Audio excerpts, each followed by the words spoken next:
Hey, it's Dr. Amanda with Straightsmile Solutions, straightsmilesolutions.com, and today we're going to talk about just the workflow that we do in our offices to try to capture ortho records on every single patient in your office.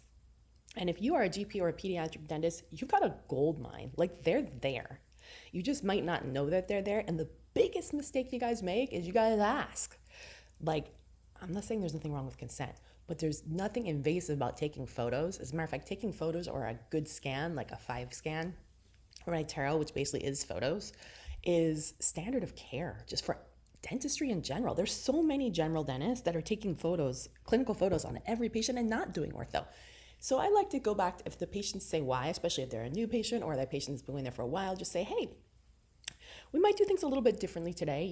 At our normal appointment, every 6 months, every 6 to 12 months, we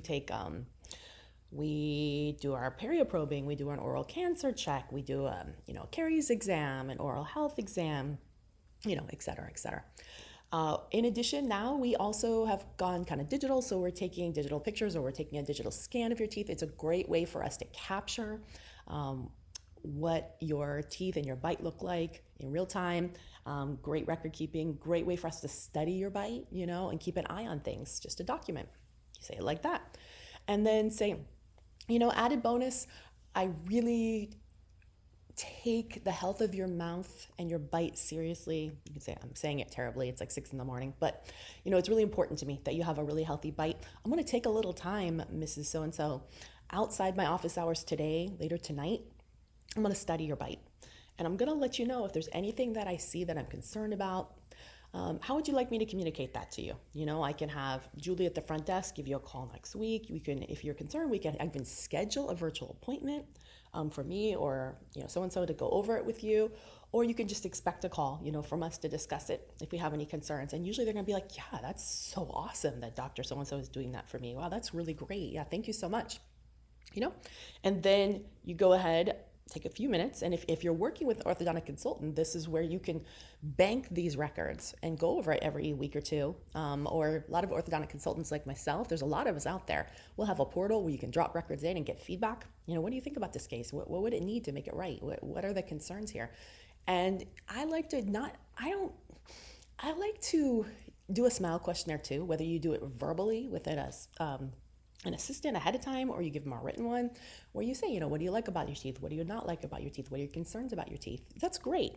And find out what makes this patient tick. There are usually a couple different batches of patients. You've got the patients that are very aesthetically focused. They're going to come in and right off the bat and say, I don't like number 9, the edge here. I don't like how this tooth is longer than this tooth. I don't like how this tooth turns in. Well, this tells you they're aesthetically focused. So you could definitely bring these things up.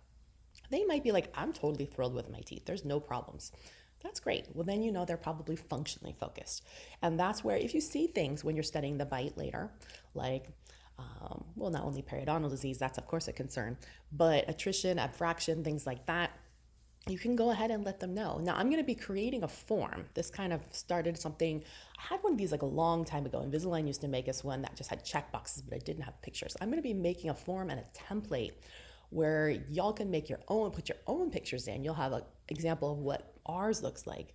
And you can see, check boxes of what the conditions the patient has. The patient has attrition, patient has abfractions, patient has crowding, patient has spacing, patient has overjet, patient has overbite, and you can check the concerns and then explain to the patient what the implications are with these different conditions over time and how this is going to affect the longevity of their bite. I like to always say that I want you guys to keep your bite, your teeth for a lifetime. And as teeth shift over time and things change, things become unbalanced and there starts to be breakdown in either the tooth structure or in the gums or the health of the gums. And we don't want that. We want you to be 95 and have all your teeth, because it's going to be a lot more expensive for you to replace a tooth that breaks down.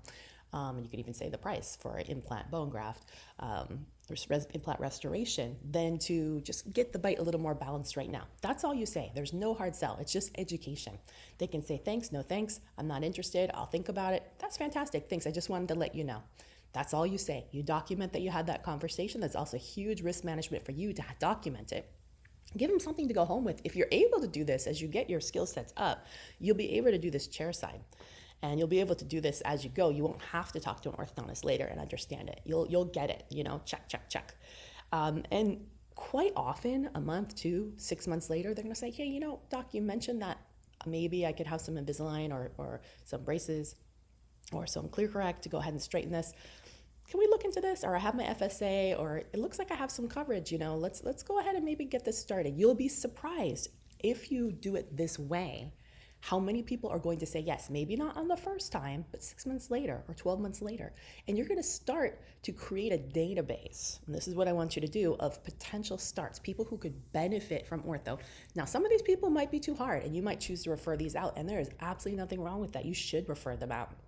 I know it's not production for you, but it's the right thing to do, and they will appreciate it. And matter of fact, I really think as a GP or pediatric dentist, you should always say, I'm not an orthodontist, although I do have a lot of training in orthodontics, just like a family doctor that can deliver babies or do stitches. I can also do orthodontics. I take, mild to moderate cases. The harder ones I'll refer out, but we can definitely do this in-house. Our price is going to be $4,500, $5,000, less your insurance.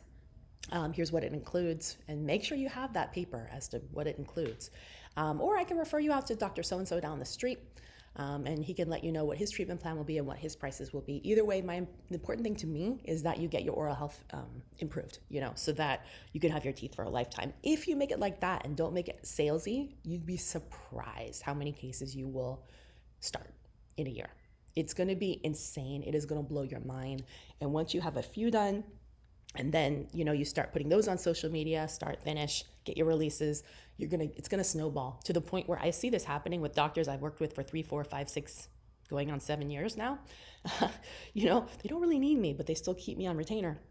But they have so much ortho that they're having to hire other dentists to handle their ortho. It is easily bringing in 6 figures, 7 figures into their practice if they have a big enough practice, okay? In additional revenue, it actually, new patients are coming in just for this, and then that grows their general practice. Now they have enough money to buy a second practice. This happens all the time. I see this happening. And why does it happen? It's ortho. So it's very doable.